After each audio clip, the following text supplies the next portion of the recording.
And that's how live we are tonight. We have dared to do what Premier has never done, a talk show host overseas.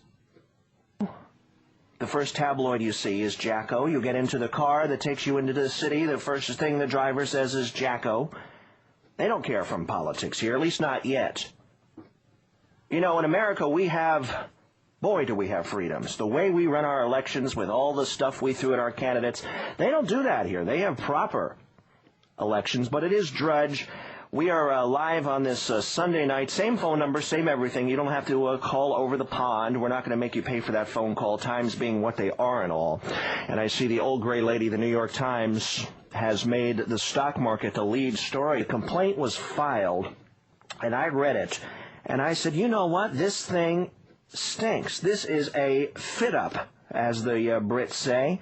Michael Jackson is being charged with all sorts of very aggressive charges where he could spend the rest of his adult life in prison. They have announced at the California level he will spend it in the prison where Charlie Manson resides. That's how serious crimes they've accused him of. But you know what? The case has been falling apart week by week by week, and now we even get the harem of women who have been leading the charges, the Nancy Grace, the gamey Nancy Grace, and Diane Dimond now has come around, and you say, you know what? The case is falling apart. And for Diane Dimond, who has been out there basically carrying the water for prosecutor Snedden, and we're all wondering what is going to happen of Snedden after all of this, once the jury comes out and starts saying, you know what, why was this case even brought? This looks strange. Diane Dimond is now even turned, but a gentleman who has been very clear from the beginning, because he's been looking at the evidence, not in the public perceptions, not in the slanting of what has been happening. He works for FoxNews.com. He first reported last week that Michael Jackson has an offer on the table to sell the Beatles catalog to get some money, honey. And he joins us tonight live from the coast. Thanks again, Roger. Oh, you're welcome, Matt. We're pretty wound up here. What's that? We're pretty wound up here tonight. I see that. Well, out here in California, we're very laid back.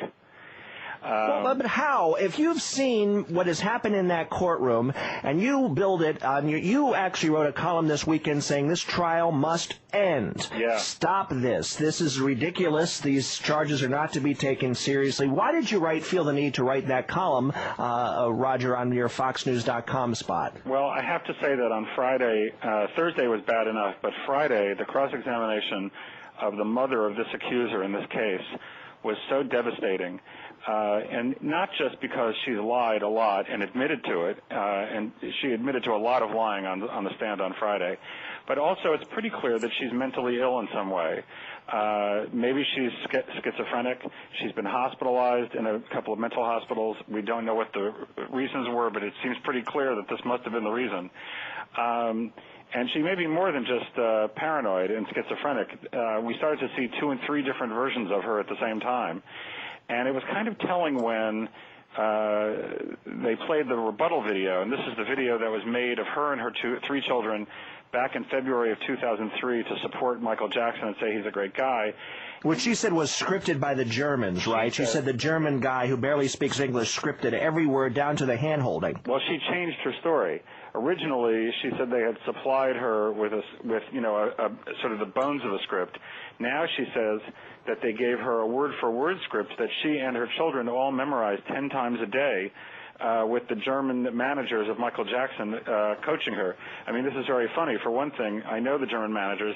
Their command of English isn't that good. They certainly did not write out a word-for-word script for her of anything. And there was no time for her to spend 10 times a day with them to learn it. So, well, this is what yeah.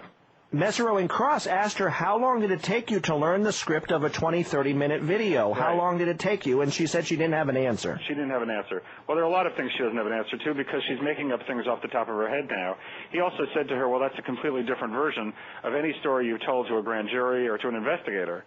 And what's happening, what seems clear to us in the courtroom is that when she first starts testifying, she's very sedate.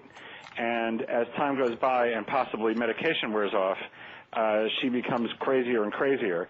And you can hear people in the courtroom saying, here it comes. where she sort of slips after a couple of hours and loses control and becomes very emotional. Now, now hold on for a second, Roger. The Jacko haters would say this is the very type of family he would abuse and take advantage of, go for the crazy ones. The problem is it's not consistent in the stories that she's telling, and it looks much more like she's falling apart on the cross, as if she has been making things up. I want to ask you point blank, Roger Friedman, is there talk out there of charging her with perjury? Is there charges now possibly looming of Michael Jackson getting his day in court against this family, against this prosecutor, against these witnesses who have come in here and possibly perjured themselves? Well, so far we haven't heard any talk of perjury. This is going to be interesting on the part of the district attorney. Is he going to turn around and prosecute his own witnesses for lying on the stand? This is a very important question, by the way. That's a very key question. And we've had a lot of that. We've had a lot of people admit, one woman who used to work at Neverland actually said on the stand, she said, well, okay, I lied about everything. We have not heard. There's no consequence now in the California judicial system if you get caught lying or perjuring yourself in proceedings. There's no consequence whatsoever? Well, of course there is. But we're not even allowed, because of the gag order that's in place, we're not allowed to ask any questions. This is a very peculiar case. I've never worked on it. And of course, the media being what it is, nobody dared ask Snedden before that, are you prepared to charge the family if they're lying, even before the proceedings? Because anyone looking over these papers when they were filed, it was very suspicious from the get-go. But it's certainly, the minute the gag order is lifted, which the case, presumably, when the case will be over, that will probably be the first question that's asked. But it's a very peculiar case because you can't ask any questions and you can't interview anybody, although it seems like some people do have inside tracks. Roger, you have taken some heat out there. I've been on the receiving end of some of your emails. You've been out there questioning this case from the beginning when it wasn't popular to question it. You've been raising all sorts of questions about this family when it seemed like they were so innocent and Michael Jackson was the freak. Do you feel a little vindication now as we get towards this finish line? Lord help us if Snedden finally wraps up his case before there's no case at all left to be wrapped up. I do, because I feel that about a year and a half ago I was told the entire story by people who really knew it, and I have to say that I've not been surprised once. Every single person has come through exactly as described, which makes me really think that there is no case more than ever. And do I know whether Michael Jackson has molested children in the past? I have no idea. Is it possible? Sure. But in this particular case, with this particular family, I feel that a real mistake was made. Because, the Santa Barbara District Attorney's been waiting since 1993 to get someone in here that they can use to convict Michael Jackson. And I think this was the wrong group of people to do it with. Well, and also you have to wonder, what is the repercussions of a judicial system where you can have a prosecutor going through a grand jury, bringing these charges in like this, dragging this name, Michael Jackson, through the mud like this, the ridicule of an entire media industrial complex as it's been for month after month after month, people assuming he did it, people saying, well, if somebody in court is saying it, it must be true. Where does he go to get his good name back? Or is he just now such damaged goods? Is he forever just going to be playing like the EU? How much longer? Where is Snedden now? What is he promising? I guess she's still on the cross on Monday. Mesereau is just going to keep splashing away at her and trying to get her, I don't know, to roll on the floor. I mean, what else can he do to her? She's so literally helpless up there. Well, like you said, showing different personalities. Even Diane Dimond writing in the New York Post today saying, you know what, this mother is not happening in the courtroom. And if she's saying that, it means she has turned on Snedden to save her face. Everybody's now saving face out there in the courtroom. Well, Snedden took a position on Friday in court where he sat behind the other prosecutors during her questioning, had his head in his hands, and was in very full view of the jury, looked disgusted. And that was a very bad sign because this is his witness. This is the person that he brought this whole case on.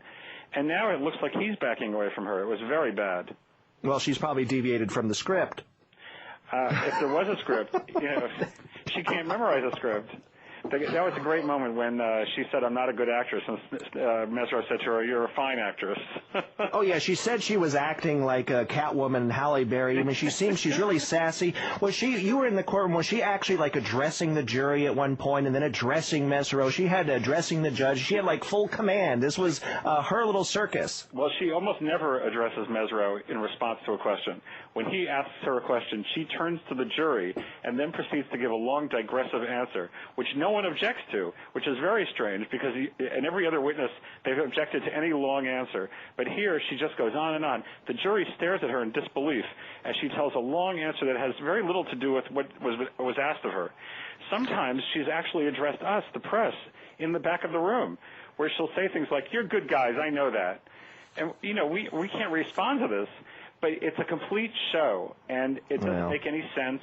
You know, it's not, we laugh about it, but, you know, this is a question. No, it's scary because they're very serious charges, and there's nothing worse in this country than being accused of molesting young boys. And what they have done here is very serious, Roger. And I think Sned knew the case was weak going into it. I swear I think he did, and I hope the jury gives them hell on that verdict day, and they come out there and saying, why was this case brought?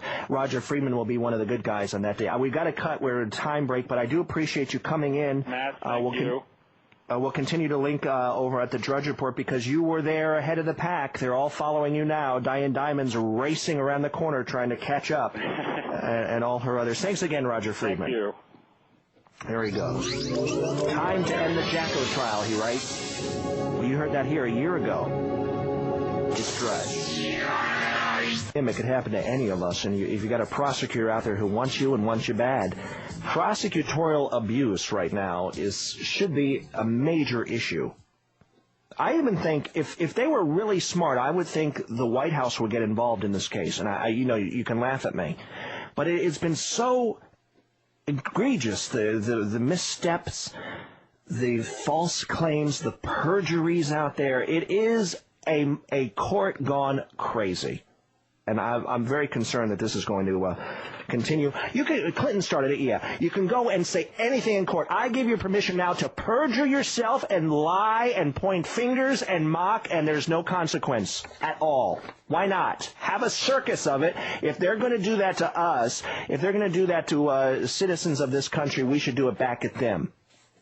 That is what's at stake here, and I don't know why other people are not jumping all over this. The integrity of the court system is at stake with this.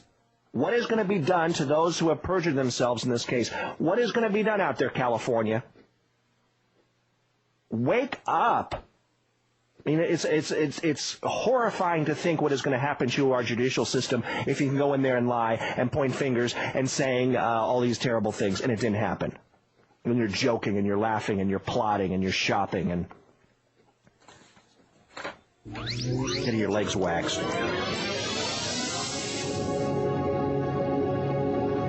Matt Drudge, News Talk Radio 77, WABC. What exactly should be done to him? Line 4, you're on the air with Drudge.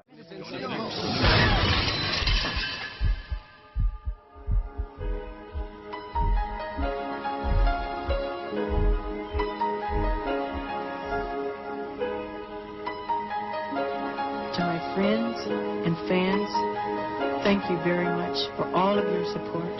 Together, we will see this through to the very end.